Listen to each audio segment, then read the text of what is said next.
سیدنا عمر بن خطاب رضی الله عنه در مناسک حج می آید،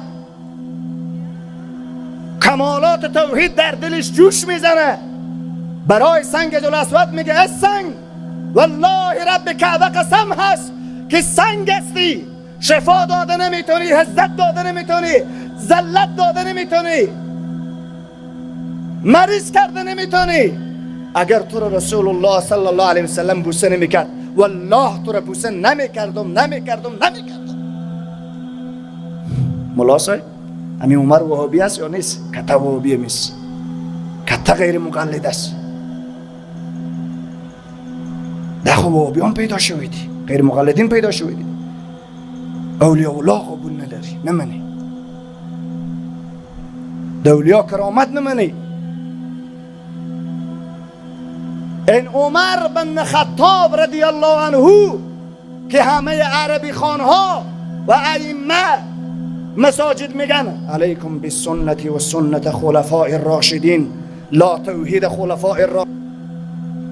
چطور ما پیروی رسول الله صلی الله علیه و سلم میکنیم و از صحابه را میکنیم که به توحید صحابه مشکل دارین، به سیاست صحابه مشکل دارین، به دوستی و دشمنی صحابه مشکل دارین، به نظام حدود الله صحابه مشکل دارین، به نظام اخلاقی و عبادت و حجابداری صحابه مشکل دارین؟ کجاست جناب؟ منظور از پیروی خلفای راشدین همین 20 رکعت نماز نفل در رمضان است؟ چرا ما با الله و با رسول و با دینش چلکاری میکنیم، فریبکاری میکنیم؟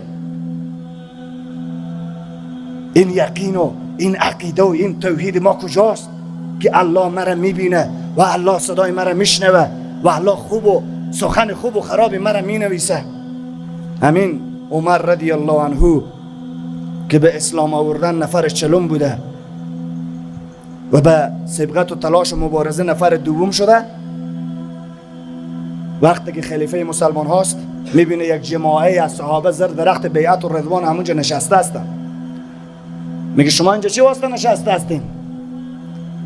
یکی میگه که همینجا رسول الله صلی الله علیه وسلم نشسته بود، صحابه را درس میداد. اینجا جای تبرک است.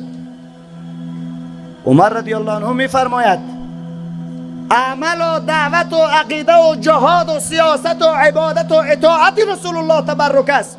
رسول الله جایش تبرک نه، اینجا رسول الله به تشناب هم شیشته، بیت الخلا هم شیشته، بیت الخلا تبرک است.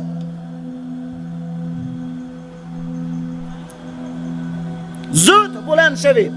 چند تا صحابی را امر میکند که این درخت را گرفته از ریشه بکشید. الله اکبر. ایره میگه توحید و برادر.